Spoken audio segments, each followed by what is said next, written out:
1913 fut sur le plan culturel une année exceptionnelle. Le ballet de Stravinsky, Le Sacre du Printemps, déclencha un scandale. Sigmund Freud publia Totem et Tabou. Charlie Chaplin tourna dans son premier film. Et à Paris, Marcel Proust fit paraître le premier volume d'À la recherche du temps perdu. Ce roman monumental ébranla le monde de la littérature. Devenu un classique traduit dans des dizaines de langues, il continue d'étonner ses lecteurs, fasciné par l'œuvre d'un génie audacieux et intransigeant.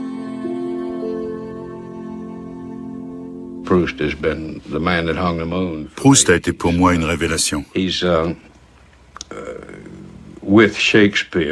la même façon que Shakespeare, c'est un écrivain aux talents multiples.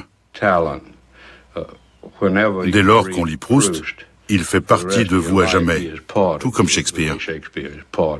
Sans exagérer, je pense sincèrement qu'il est le grand auteur du XXe siècle.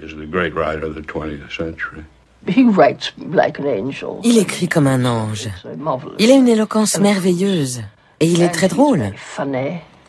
Il y a des blagues extraordinaires chez Proust qu'on se raconte entre amis. Comme le café ou le whisky, il est fait d'un mélange spécial, composé d'une multitude d'impressions délicates, en référence à la peinture impressionniste. Mais en fait, c'est beaucoup plus que ça.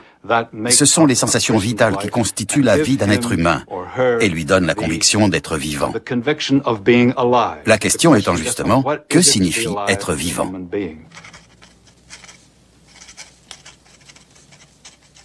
Longtemps, je me suis couché de bonne heure.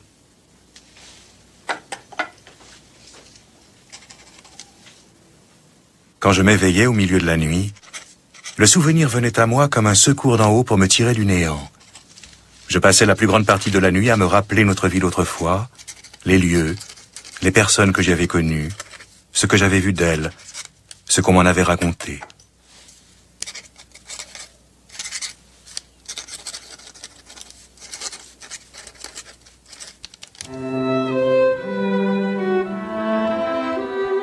Proust a consacré plus de 14 ans à la recherche du temps perdu. Une œuvre de plus d'1 million de mots, où l'on croise quelques 200 personnages. Au fil des 3000 pages, les thèmes abordés sont nombreux. Du snobisme futile de la haute société, aux fluctuations de la mémoire et au passage inéluctable du temps. Mais avant tout, ce roman est l'histoire d'un personnage, le narrateur. Un homme très semblable à Proust, qui s'embarque pour un voyage extraordinaire dans l'espoir de devenir ce à quoi il aspire depuis toujours, un écrivain.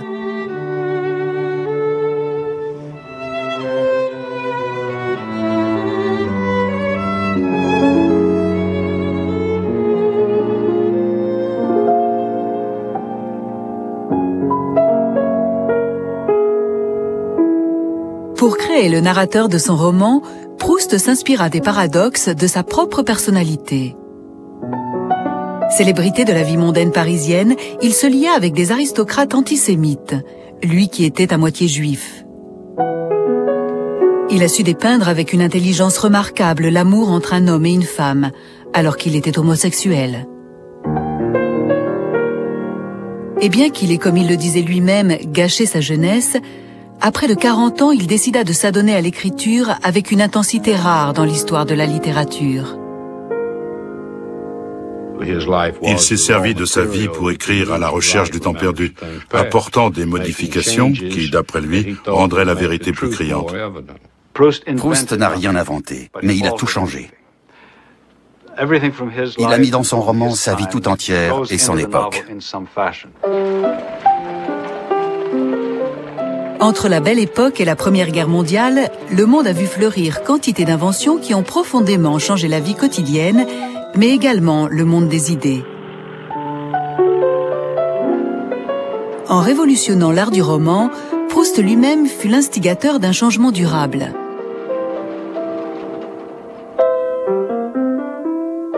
Marcel Valentin Louis-Eugène Georges Proust naît à Paris le 10 juillet 1871 dans une famille bourgeoise. Chétif, nerveux, d'une précocité exaspérante, il s'entend très bien avec son jeune frère Robert, qu'il affuble pourtant de surnoms moqueurs comme Sa Majesté. Plus tard, il aura le dernier mot dans leur rivalité affectueuse en faisant du narrateur de son roman un enfant unique. Madame Jeanne Proust, née Veille, est la fille d'un riche agent de change parisien. Très cultivée, fait rare pour une jeune fille de l'époque, elle parle plusieurs langues étrangères et cite tout naturellement des auteurs comme Victor Hugo et Molière.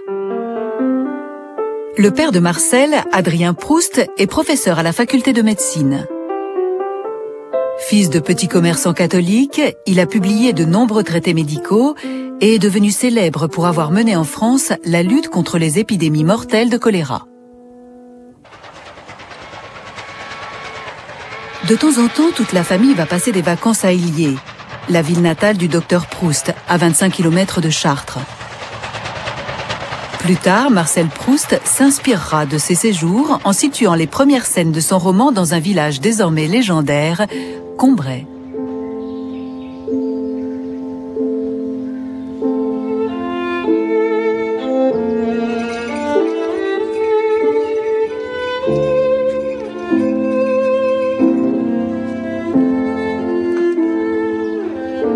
Dans le jardin de Combray, je trouvais le plaisir d'être bien assis, de sentir la bonne odeur de l'air, et quand 1 heure sonnait au clocher de Saint-Hilaire, de voir tomber morceau par morceau ce qui, de l'après-midi, était déjà consommé.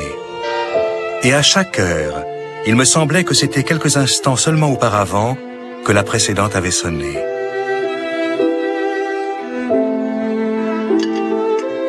L'intérêt de la lecture, magique comme un profond sommeil, avait donné le change à mes oreilles hallucinées.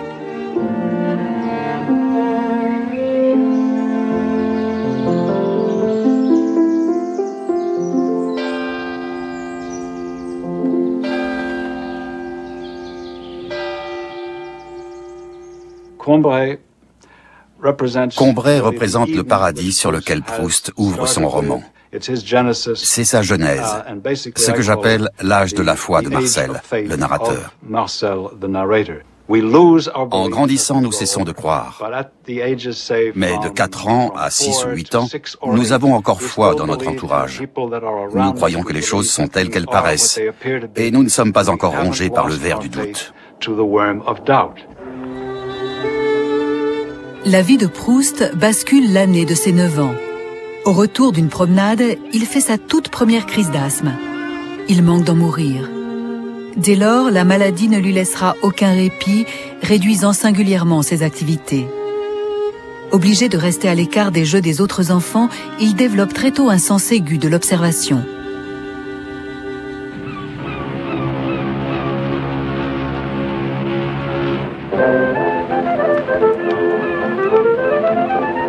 À cause de son asthme, il passe désormais ses vacances sur la côte normande, son père étant convaincu que la pureté de l'air marin lui sera bénéfique. À Étretat et à Cabourg, le jeune garçon découvre un monde nouveau, où les Parisiens d'ordinaire si collet-montés se relâchent. Il passe des heures en compagnie de sa mère, s'imprégnant des paysages et des impressions, comme d'autres ramassent des coquillages. Comme il le décrit dans À la recherche du temps perdu, ce sont des moments d'union intense avec sa mère. Je savais, quand j'étais avec elle, si grand chagrin qu'il y eût en moi, qu'il serait reçu dans une pitié plus vaste encore, que tout ce qui était mien, mes soucis, mon vouloir, serait en elle étayé sur un désir de conservation de ma propre vie. Et mes pensées se prolongeaient en elle sans subir de déviation, parce qu'elle passait de mon esprit dans le sien sans changer de milieu, de personne.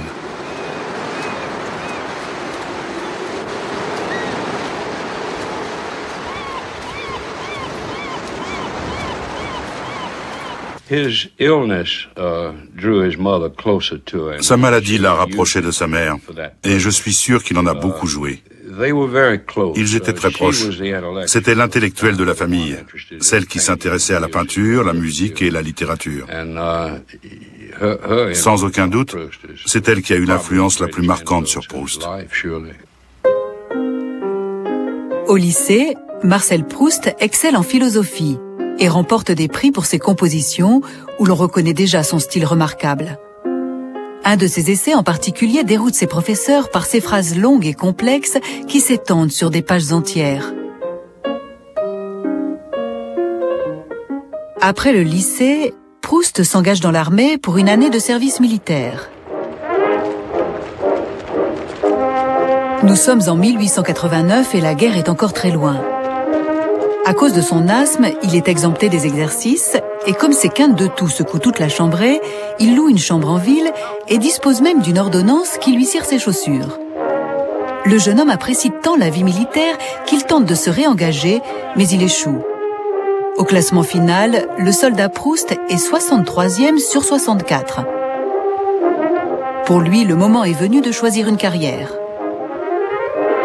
Le docteur Proust est devenu une autorité dans le domaine de la santé publique et dîne souvent avec le président Sadi Carnot. Inquiet de l'avenir de son fils et connaissant son talent pour les belles phrases, il lui conseille la diplomatie ou le droit. Marcel s'inscrit à l'université en philosophie et en droit, mais son esprit est ailleurs. Il fréquente un groupe de jeunes gens qui pratiquent le tennis. Il n'aime guère la compétition et passe son temps en bordure des cours où il amuse ses nouveaux amis de la haute société, formant ce qu'il appelle la cour d'amour. Le docteur Proust, lui, n'est pas amusé et lui cite en exemple son jeune frère Robert qui a entamé de brillantes études de médecine. Pour finir, il suggère à Marcel d'entrer dans une étude d'avoué. Mon cher petit papa, j'espérais toujours finir par obtenir la continuation des études littéraires et philosophiques pour lesquelles je me crois fait. Quant à l'étude d'avoué, sois persuadé que je n'y resterai pas 3 jours. Toute autre chose que je ferai autre que les lettres et la philosophie est pour moi du temps perdu.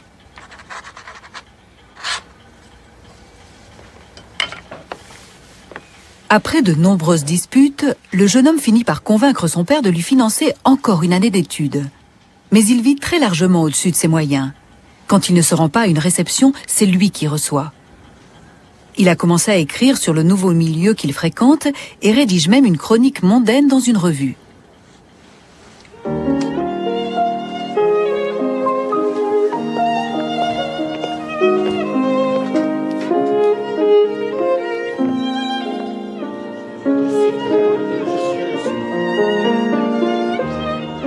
Il a décidé de s'introduire dans les cercles les plus fermés de la société, les salons des aristocrates parisiens très influents. Là, il flatte bassement les ducs et duchesses, manœuvre pour obtenir des invitations et charme ses hôtesses par des poèmes et des compliments. Ne reculant devant aucune dépense, il leur fait livrer d'énormes bouquets. Son ascension sociale est légendaire. À l'époque, on dit de quelqu'un qui cherche à gagner des faveurs par des compliments extravagants qu'il proustifie. Marcel Proust était un homme d'un charme ensorcelant et très vite, il a fait fondre toutes mes résistances. Il mangeait, il buvait, il parlait, il me racontait toutes les histoires de la journée. Il adorait les potins. Tout de même, on parlait beaucoup de lui, n'est-ce pas? Non pas tant parce qu'il avait fait, mais enfin, il y avait... Je ne sais pas, sa vie, il était en vedette, comme on dirait aujourd'hui, hein, tout de même, certainement, au moins dans un certain monde. Il a découvert et exploré ce qu'il faut bien appeler le monde du snobisme. À ses yeux, ces gens étaient le beau monde, presque les stars de leur époque.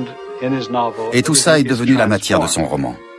Les hôtesses des salons, les habitués des garden parties, tous ces gens ont inspiré plusieurs personnages clés et de nombreuses scènes comiques.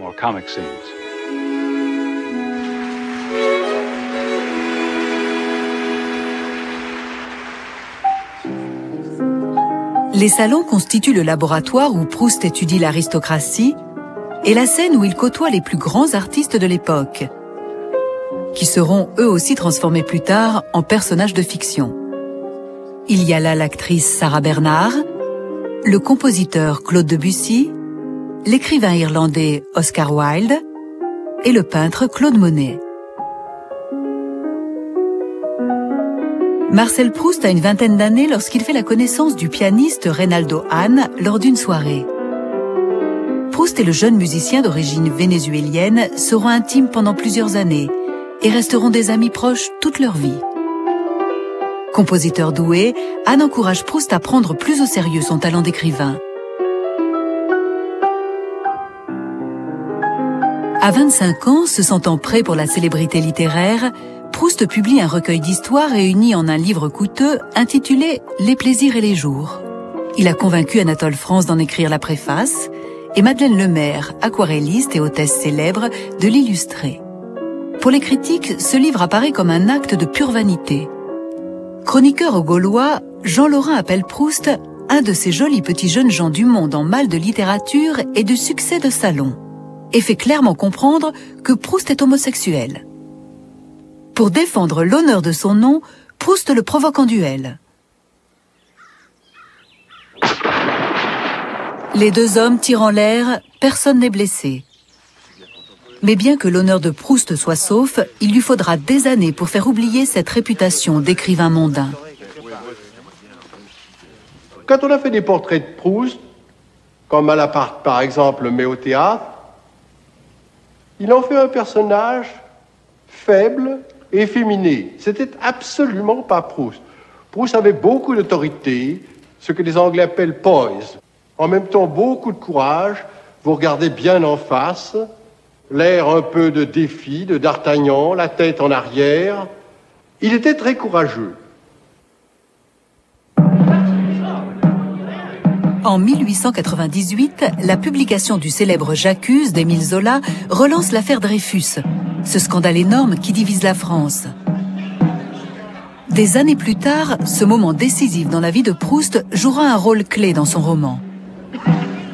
Alfred Dreyfus est un officier de l'armée française accusé d'avoir livré des secrets militaires aux Allemands. Jugé par un conseil de guerre, il a été condamné à la déportation à vie dans l'île du Diable en Guyane. Mais de nombreux intellectuels, dont Zola, sont convaincus que Dreyfus n'était qu'un bouc émissaire choisi parce qu'il était juif. Le pays tout entier est secoué par une explosion d'antisémitisme. Dans les rues de Paris, de nombreuses affiches vilipendent les Dreyfusards.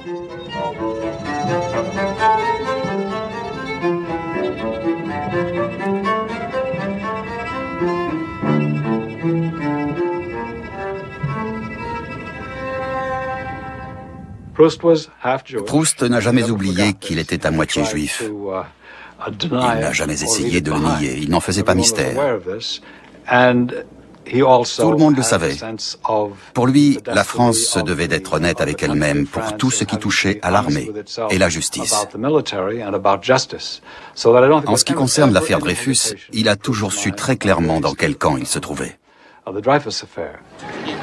Proust se réunit avec d'autres artistes et écrivains pour rédiger une pétition contre cette injustice criante. Finalement, la pétition des intellectuels pour l'honneur de Dreyfus, qui compte 3000 signataires, est publiée dans l'Aurore, un des principaux quotidiens parisiens. Quand Proust encourage ses amis aristocrates à la signer, il est atterré de leur réaction.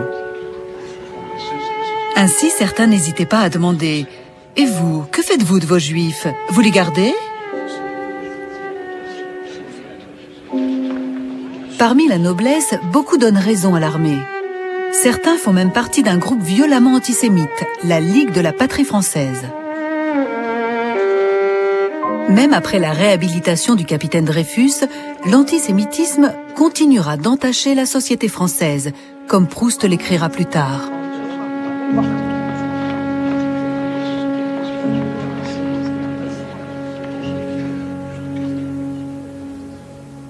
Ayant perdu ses illusions, Proust boude le grand monde.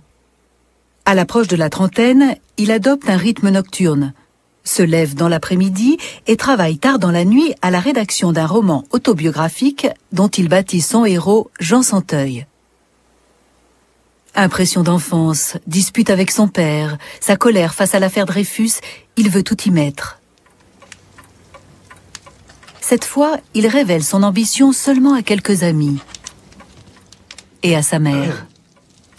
Et pourtant, Monsieur et Madame Santeuil, qui avaient d'abord encouragé Jean à aller dans le monde, étaient ennuyés de voir Jean ne plus travailler, ne plus lire, ne plus penser. et n'en avoir même plus de regrets ni de honte. C'est un garçon qui aurait pu faire tout ce qu'il aurait voulu et qui ne fera jamais rien, disait son grand-père.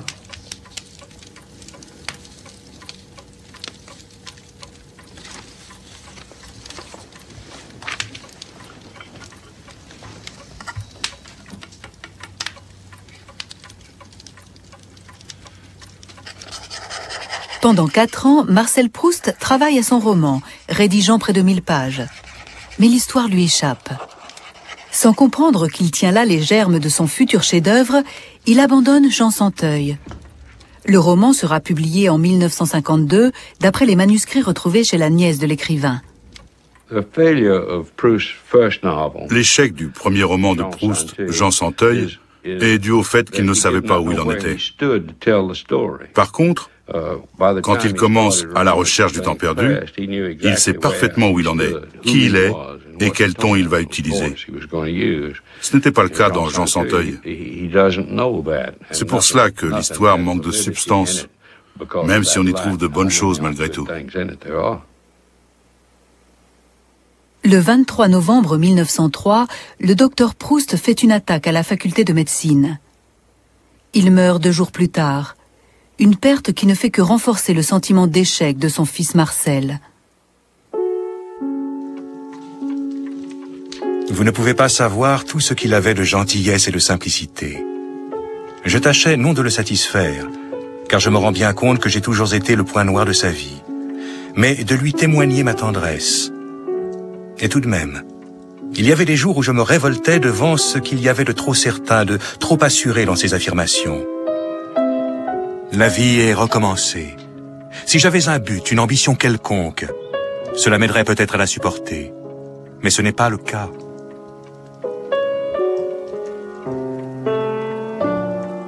Sur les instances de sa mère, Proust se remet à travailler sur un projet en attente, la traduction de l'œuvre de l'anglais John Ruskin, un critique d'art visionnaire. Le poète Kenneth Rexroth a dit un jour qu'un poète qui n'écrivait pas devrait se consacrer à la traduction, histoire de s'occuper et d'apprendre. C'est exactement ce que Proust a fait. Ruskin était un auteur extrêmement doué. On ne le lit plus beaucoup aujourd'hui parce que sa conception de l'art est très différente de la nôtre. Mais son écriture elle-même est magnifique. Proust a appris énormément de choses en le traduisant. Même si son anglais était mauvais, il a absorbé ce que Ruskin pouvait lui apprendre sur les mécanismes de l'écriture. De la cathédrale d'Amiens, Ruskin disait qu'elle était une Bible sculptée dans la pierre. Pour traduire son ouvrage sur la structure gothique, Proust fait appel à sa mère dont l'anglais est excellent. En 1904, il publie sa traduction précédée d'une préface de 100 pages dans laquelle il clarifie ses propres convictions artistiques.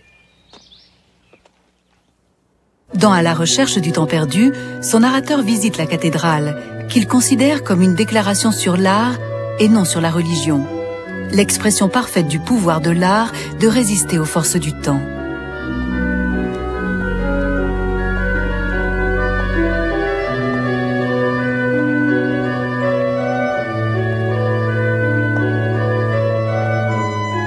C'était un édifice occupant, si l'on peut dire, un espace à 4 dimensions.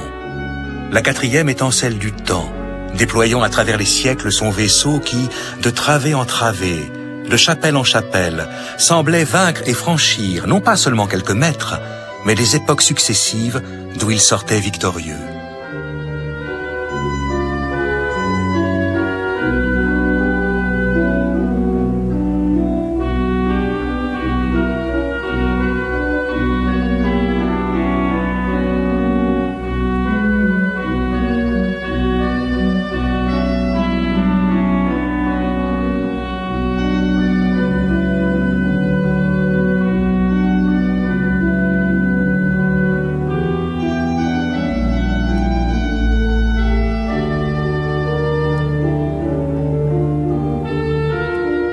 En presque 6 ans, Proust traduit 2 ouvrages de Ruskin.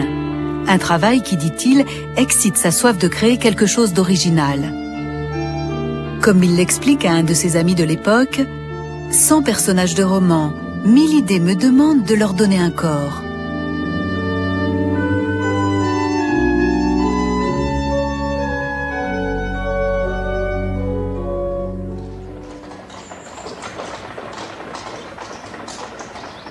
En septembre 1905, à peine 2 ans après la mort de son mari, la mère de Proust, son amie la plus chère et la plus fidèle, et depuis peu sa collaboratrice, s'éteint à Paris après une brève maladie.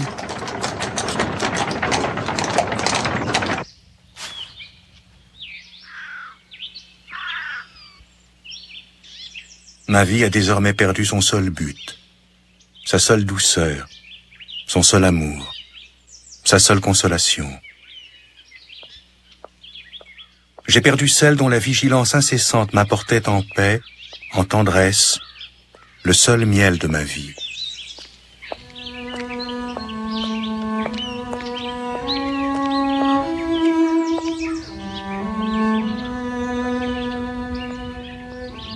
Ses amis craignent que Marcel ne devienne fou de chagrin.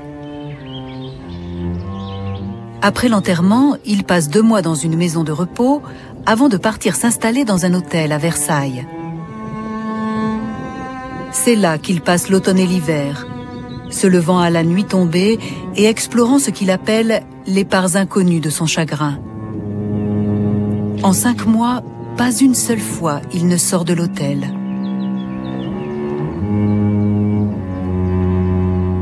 À Versailles, puis-je le dire, comme je m'y suis mis au lit en arrivant et ne l'ai plus quitté, n'ai pu aller une seule fois ni au château, ni à Trianon, ni nulle part. Je ne me suis jamais éveillé que la nuit venue, et je ne sais rien des charmes de la saison, ni de l'heure.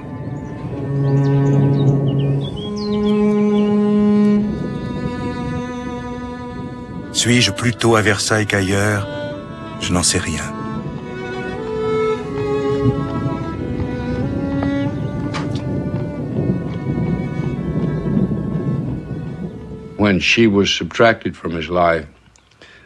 La disparition de sa mère a été un coup absolument terrible pour lui. En soi, l'image de la mère est extrêmement forte dans la culture française.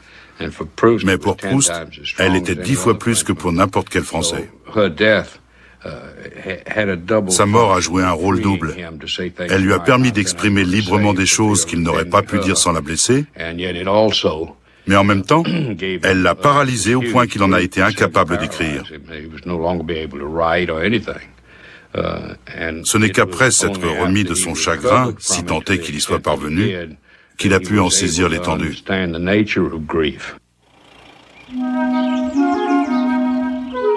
Après une année de dépression à Paris, Proust finit par obéir à son médecin et part en vacances. C'est l'été 1907. Pâle et affaibli, il est ébloui, dit-il, par la simple vue du soleil.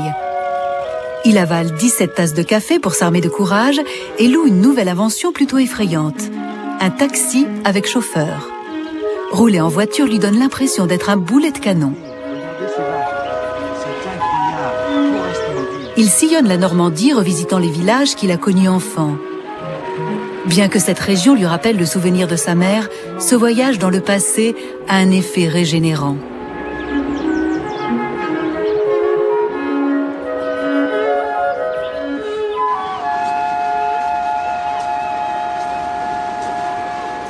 On ne guérit d'une souffrance qu'à condition de l'éprouver pleinement. Peut-être que le grand chagrin qui suit la mort de sa mère ne fait-il que briser plutôt la chrysalide, hâter la métamorphose et l'apparition d'un être qu'on porte en soi.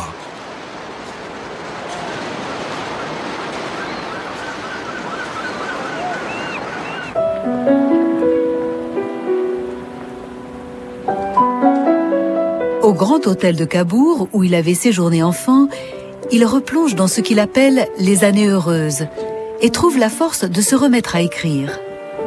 Comme il le dit, les idées sont les succès d'années des chagrins.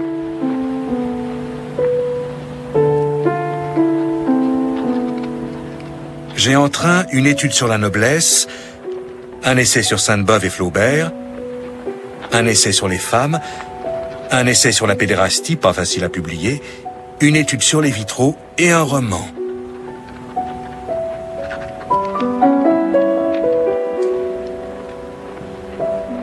Proust est préoccupé par son essai sur Sainte-Beuve, le critique littéraire français le plus important de l'époque. En effet, il conteste la méthode de Sainte-Beuve, qui voit dans l'œuvre d'un écrivain le reflet de son caractère moral et de son esprit. Dans un essai de 700 pages, Proust explique que l'art est le produit d'un moi secret et en grande partie mystérieux. Quant à l'esprit, c'est généralement une entrave à la créativité.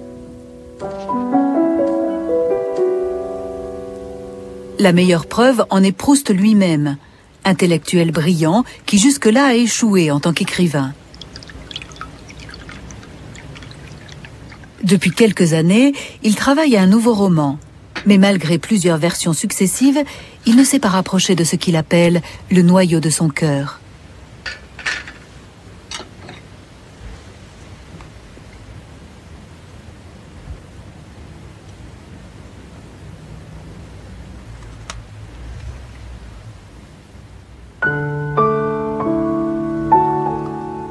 À l'instant même où la gorgée mêlée des miettes du gâteau toucha mon palais, je tressaillis. Attentif à ce qui se passait d'extraordinaire en moi, ce plaisir m'avait aussitôt rendu les vicissitudes de la vie indifférentes, ses désastres inoffensifs, sa brièveté illusoire. J'avais cessé de me sentir médiocre, contingent, mortel.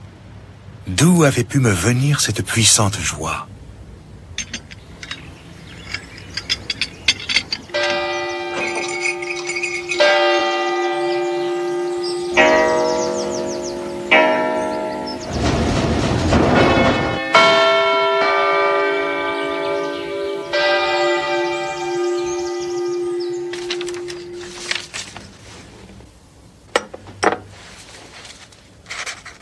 Maintenant, toutes les fleurs de notre jardin, et celles du parc de Monsieur Swann, et les nymphéas de la Vivonne, et les bonnes gens du village, et leurs petits logis, et l'église, et tout Combray et ses environs, tout cela qui prend forme et solidité, est sorti de ma tasse de thé.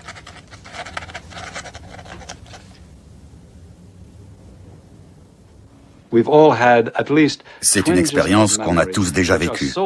Brusquement, un souvenir remonte avec une telle vivacité qu'on est transporté à un moment dans le passé, un moment auquel on s'identifie complètement.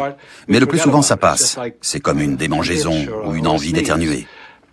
Proust a retourné la chose en disant « Je n'ai jamais ressenti une sensation aussi importante ». Et à partir de là, reprenant des passages déjà existants, il se met à écrire le roman qu'il intitulera « À la recherche du temps perdu ». Il décide de faire transformer son appartement en fonction de ses habitudes de travail pour le moins étranges. Ayant hérité d'une petite fortune du côté maternel, il peut se permettre de vivre comme il l'entend. Particulièrement sensible au bruit, il fait insonoriser sa chambre en faisant poser des plaques de liège au mur et même au plafond, se coupant ainsi du monde extérieur.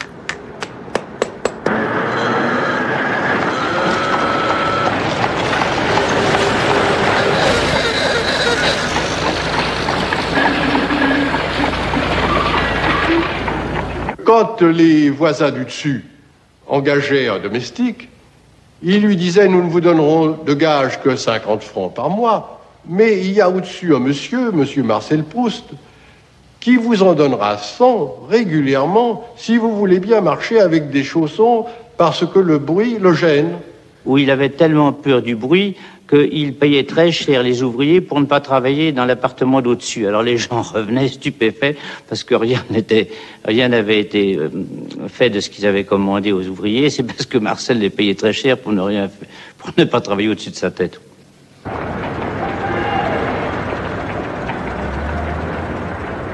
Aussi excentriques qu'ils paraissent, les aménagements voulus par Proust sont le fait d'un homme déterminé, sinon désespéré. Il se lève au coucher du soleil et écrit toute la nuit. Les fenêtres de sa chambre sont fermées en permanence et les rideaux tirés. Son asthme empire. Il a une crainte maladive de la poussière et de la suie. Même en plein hiver, il est rare qu'il y ait du feu dans la cheminée. Comme il l'écrit à un ami, « Je suis sur le point de me cloîtrer pour un long travail. »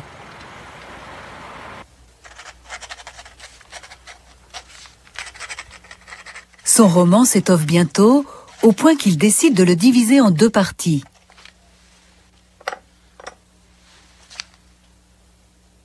Il finit aussi par arrêter un titre général, À la recherche du temps perdu.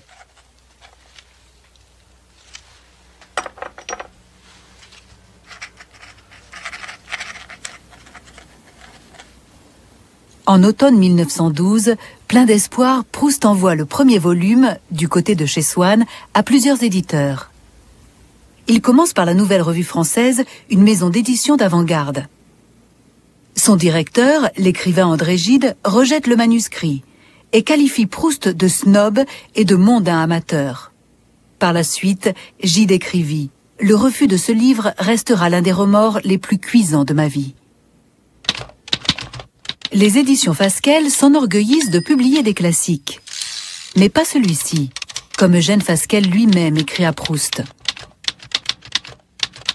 Il ne se trouvera pas un lecteur assez robuste pour suivre un quart d'heure. D'autant que l'auteur n'y aide pas, par le caractère de sa phrase qui fuit de partout.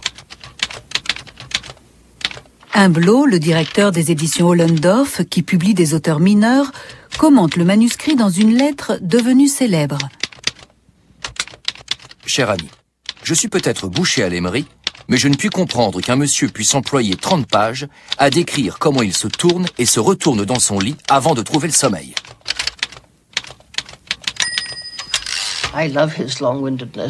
J'aime sa prolixité. On a reproché la même chose à Henry James. J'ai peur qu'en disant ça, on dissuade les gens de le lire.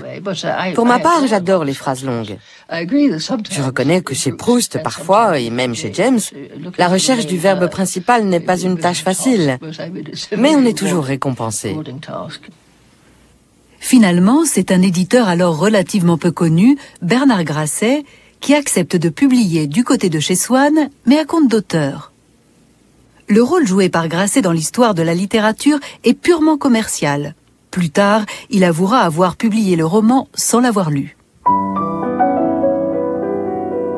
Du côté de chez Swann paraît en 1913. Certains y reconnaissent immédiatement un roman d'un genre entièrement nouveau et voient en Proust un précurseur. Je voyais un homme qui avait inventé son style. Il était seul à pouvoir dire ce qu'il avait à dire, mais pour le dire, il avait inventé son instrument.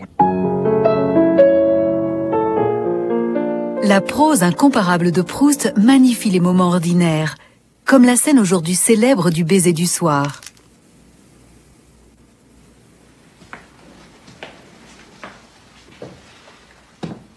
Ma seule consolation quand je montais me coucher était que maman viendrait m'embrasser quand je serais dans mon lit. Mais ce bonsoir durait si peu de temps que quelquefois, quand, après m'avoir embrassé, elle ouvrait la porte pour partir, je voulais la rappeler, lui dire « embrasse-moi une fois encore ». Mais je savais qu'aussitôt, elle aurait son visage fâché, car la concession qu'elle faisait à ma tristesse et à mon agitation en montant m'embrasser, en m'apportant ce baiser de paix, agaçait mon père.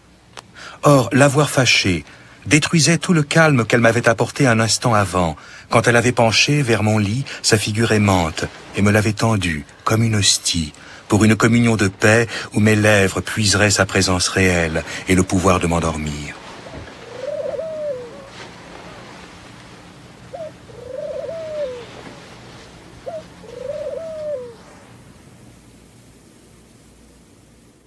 Du côté de chez Swann se vend si bien que l'éditeur envisage une 4e réimpression et la seconde partie du roman est bientôt terminée.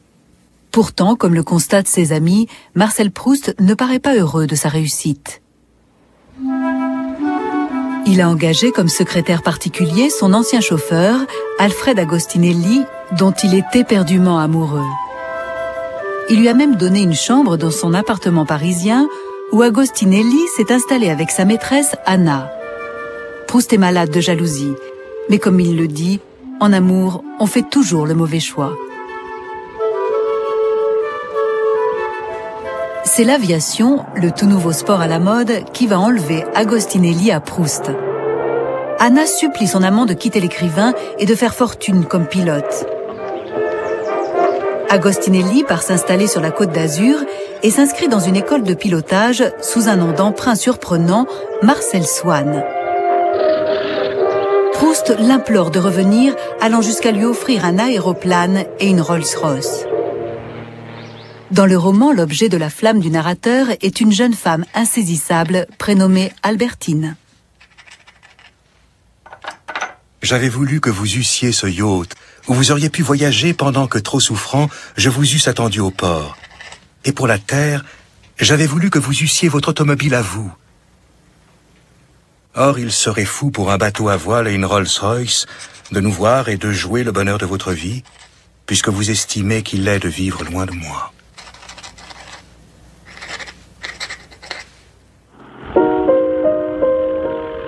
Le 30 mai 1914, Agostinelli décolle seul à bord de son appareil et s'écrase en mer.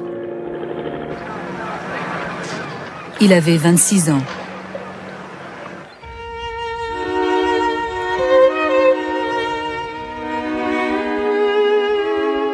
Agostinelli était un garçon d'une intelligence délicieuse, et avec ma mère et mon père, la personne que j'ai le plus aimée. 3 mois plus tard, la France entre en guerre.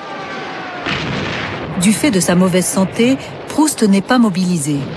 Il suit le déroulement des combats en lisant tous les jours pas moins de 7 quotidiens et en correspondant avec des soldats au front. Les uns après les autres, ses amis et ses connaissances sont tués sur les champs de bataille qu'il appelle les rivages de la mort.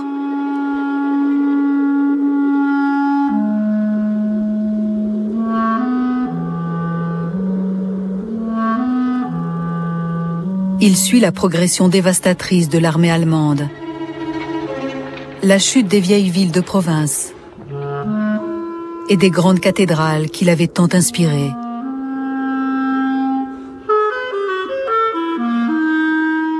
Tout ce mélange d'histoire survivante et d'art qui était la France se détruit. Et ce n'est pas fini.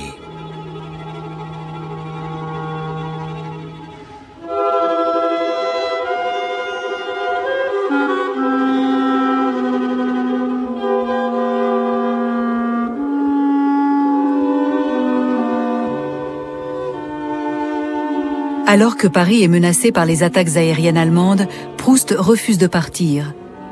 Son valet de chambre et son cuisinier ayant été mobilisés, il engage comme gouvernante une provinciale pleine de ressources, Céleste Albarré. Jusqu'à la fin, Céleste lui sera totalement dévouée. De son côté, Proust lui confiera presque tout. Nul ne peut nier le rôle prépondérant de Céleste dans la vie de Proust et dans l'écriture de son roman. Elle a rempli des offices innombrables. Il aurait été incapable de se débrouiller sans elle. Évidemment, on pourrait dire comme Voltaire que si Céleste n'avait pas existé, il l'aurait inventée. Mais il n'en reste pas moins qu'elle l'a servi d'une façon extraordinaire, bien que ça n'ait pas dû être facile. Il y avait des jours qu'il commençait à travailler assez tôt. D'autres jours, il ne commençait qu'à travailler vers 10 ou 11 heures du soir. Quelquefois, il prenait son travail dans l'après-midi, ce qui était rare, mais tout ce qui était le départ, pour commencer de travailler, c'était surtout une grosse question qui jouait, c'était sa santé. Comme il était un grand malade, car il avait des crises d'asthme terribles, et quand il étouffait, il ne pouvait pas se livrer au travail, et il ne prenait rien. Il ne prenait que du café au lait.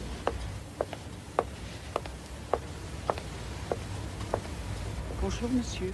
Puisque la guerre retarde la publication de la deuxième moitié de son roman, Proust décide de la remanier de façon radicale. Il conserve la fin originale, mais développe très largement le milieu de l'histoire. Il envisage désormais un roman d'une ampleur sans précédent, une cathédrale de mots. C'est ainsi que les ravages de la Grande Guerre et la vaine poursuite d'Albertine par le narrateur vont remplir de nouveaux volumes de la recherche.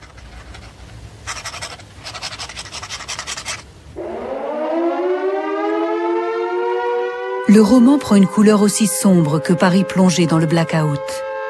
Certaines nuits, l'écrivain fréquente un hôtel tout proche, un bordel pour homosexuels, auquel il a donné des meubles qui avaient appartenu à ses parents.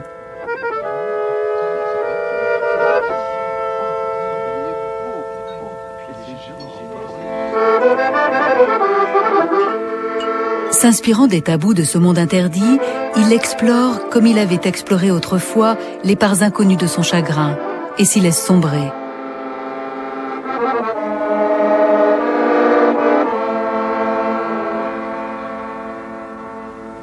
Il ne faut pas oublier qu'il a étudié sur lui-même les plaies de ses personnages. Une de ces plaies, je n'en parlerai pas, mais vous savez à quoi je fais allusion. Et on ne peut pas être allé plus loin qu'il ne l'a fait dans cet ordre.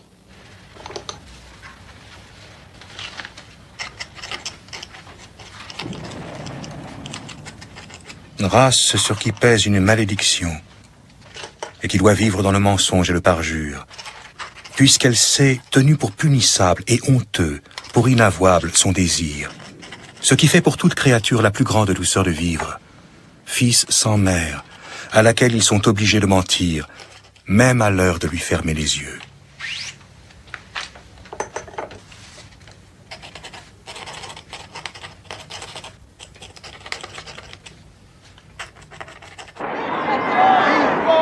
Novembre 1918. Paris célèbre la fin de la guerre.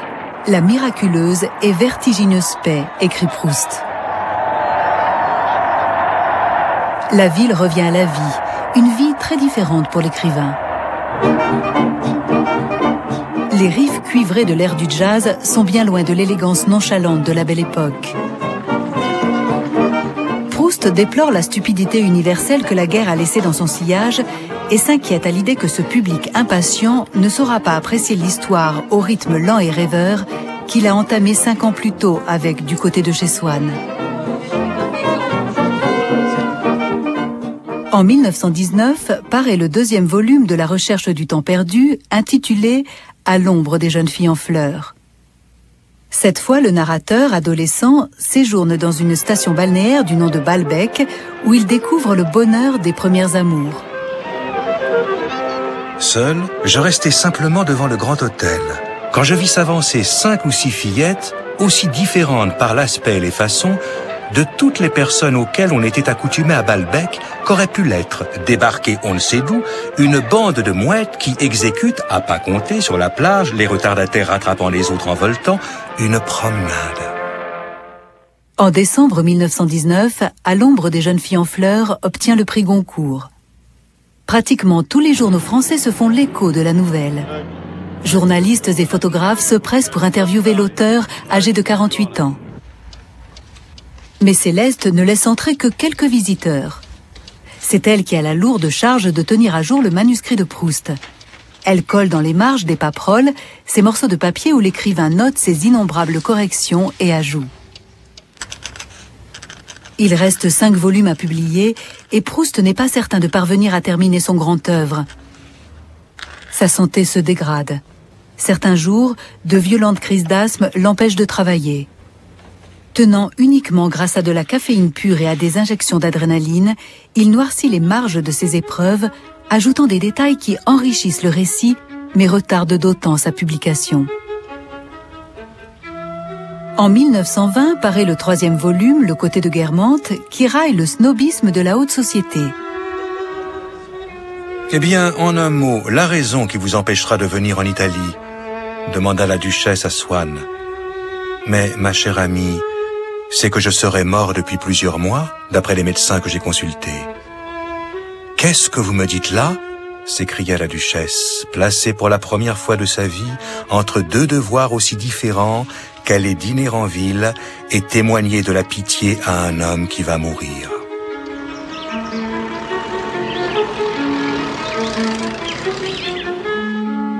En 1922 est publié Sodome et Gomorrhe.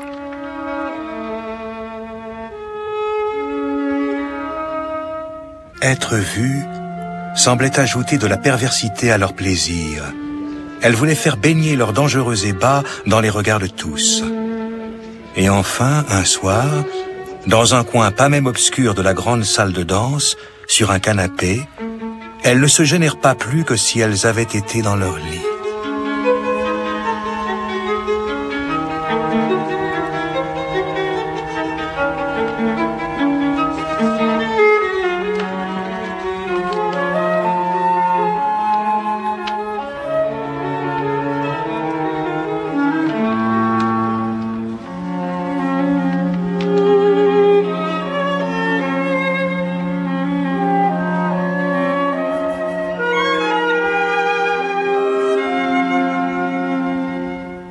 me disait que certainement la mort le poursuivait et qu'il voudrait finir son œuvre. Et qu'il serait très désolé d'avoir travaillé tant et de laisser tout inachevé. Et un soir, un matin, quand je suis arrivée, il était comme un enfant à qui il aurait trouvé le plus beau jouet du monde et le bonheur le plus parfait. Il me dit, « Oh, chère Céleste, j'ai une grande nouvelle à vous apprendre. » Et je lui ai dit, « Et quoi? Qu'est-ce qui a donc passé de tellement important cette nuit dans cette chambre? » Quelque chose d'immense, quelque chose de tellement bien. Et qu'est-ce qui est arrivé? Et il se redresse, il me sourit et il me dit, « J'ai mis le mot fin. Je peux mourir maintenant. » Alors je lui ai dit, « Mais qu'est-ce que j'aurais à coller comme petit papier? Et qu'est-ce que vous aurez à écrire comme correction? » Ah, ça, ma chère, c'est autre chose.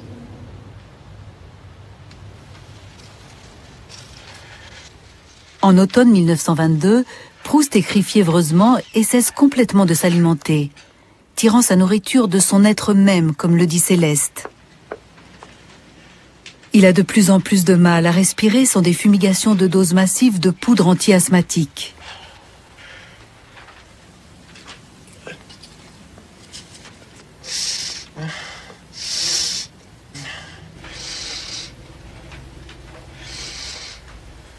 Cette idée de la mort s'installa définitivement en moi, comme fait un amour. Non que j'aimasse la mort, je la détestais. Mais, après y avoir songé sans doute de temps en temps, comme à une femme qu'on n'aime pas encore, maintenant, sa pensée adhérait à la plus profonde couche de mon cerveau, si complètement, que je ne pouvais m'occuper d'une chose sans que cette chose traversât d'abord l'idée de la mort.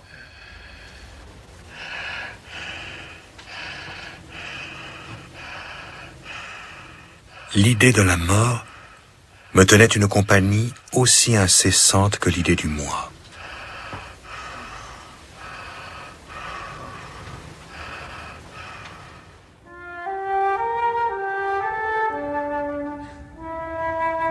Le 18 novembre 1922, Marcel Proust meurt de pneumonie à l'âge de 51 ans.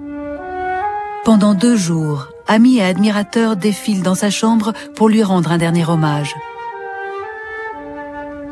Jean Cocteau est ému par le spectacle des feuillets empilés près du corps, les manuscrits continuant de vivre comme la montre qui tic-tac encore au poignet d'un soldat mort.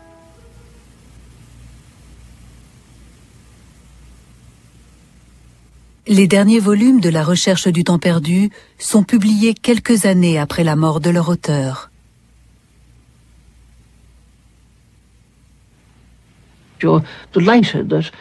C'est un enchantement que cette œuvre existe et qu'elle ait une telle cohérence interne. Elle parvient à traiter de sujets nombreux, liés les uns aux autres d'une façon compréhensible et intelligible, en apportant au lecteur le plaisir intense qui est la marque d'un art extraordinaire. Personne d'autre que Proust n'a approché d'aussi près la conscience individuelle, comme au microscope. On suit l'existence d'un être présent à chaque page de livre, au point qu'on finit par pénétrer dans son esprit. Quand on a vraiment compris Proust, c'est un monde complètement différent qui s'ouvre à vous, un monde proustien. À partir de ce moment-là, il fait partie de votre bagage, de votre mode de pensée et de vous jusqu'à la fin de votre vie.